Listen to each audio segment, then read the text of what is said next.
If you're spreading fallen leaves over your garden every autumn and expecting rich, forest-quality soil, you're leaving one of nature's biggest advantages on the table. The mistake isn't using leaves, it's stopping there. That's why so many gardens end up with compacted soil, inconsistent moisture, and vegetables that never quite reach their potential, even after years of adding organic matter.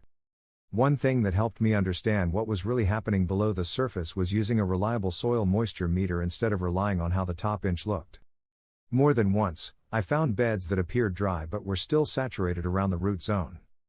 That simple mistake was slowing root growth and encouraging disease.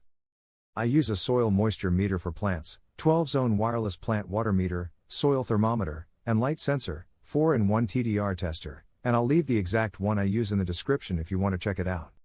It removes the guesswork, especially when you're trying to build healthier soil. If you enjoy practical gardening backed by real experience, consider subscribing because later I'll show you the one material most gardeners throw away that forests never waste. Here's why forests build better soil than most gardens. Walk through a healthy woodland and you'll notice something interesting. You don't just see leaves.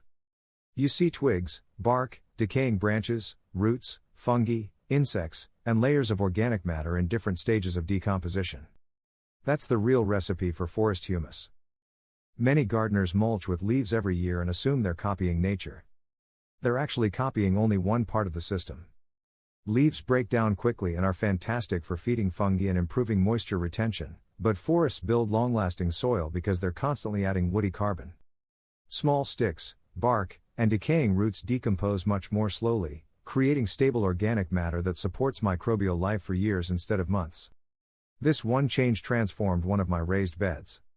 A few years ago I had two identical raised beds growing tomatoes and peppers.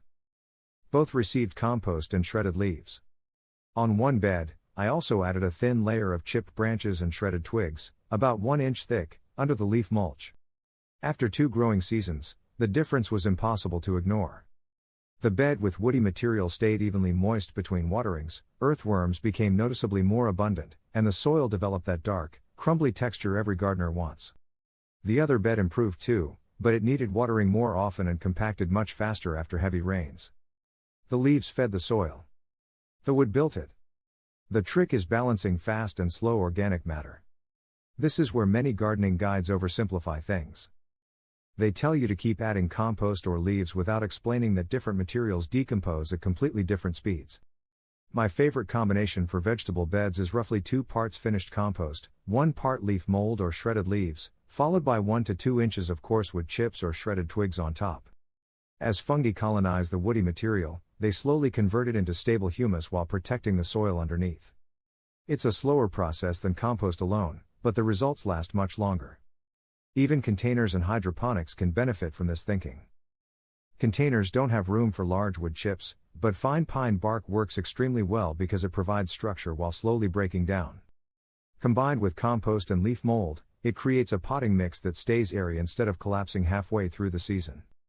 Hydroponic growers don't use soil, but the lesson still applies. Healthy roots need stable moisture, oxygen, and biological balance. Understanding why forest systems produce resilient roots helps you manage nutrient solutions and root zone conditions much more effectively. There's another habit forests never practice. Forests don't dig themselves up every spring. One of the fastest ways to destroy improving soil structure is repeated deep tilling. Every time you break apart fungal networks, you're undoing part of the natural process that creates stable aggregates. These days I disturb my garden as little as possible. I top dress with compost, refresh the mulch, and let worms and microorganisms pull organic matter into the soil naturally. It takes a little patience, but every year the soil becomes easier to work, drains better, and supports stronger root systems. The biggest secret isn't what you add, it's what you leave behind. After harvesting vegetables, I rarely pull healthy roots out of the ground. I cut plants off at soil level and let the roots decompose where they grew. Those roots become food for microbes while leaving tiny channels that improve drainage and aeration for the next crop. Combined with leaves and woody mulch, this creates a living soil that improves season after season. That's much closer to what forests have been doing successfully for thousands of years. Don't think of leaves as the finished product. Think of them as the beginning of a much larger biological process. When you combine leaf mulch with slower decomposing woody material, minimize soil disturbance, and let biology do the heavy lifting, You'll build soil that's more resilient, holds moisture longer, and produces healthier vegetables with less effort. The best gardens don't simply copy what forests look like. They copy how forests work. If you found this helpful, subscribe to Farm Logic for more practical gardening techniques rooted in real soil science and hands-on experience. Share this video with another gardener who's serious about building better soil, and I'll see you in the next one.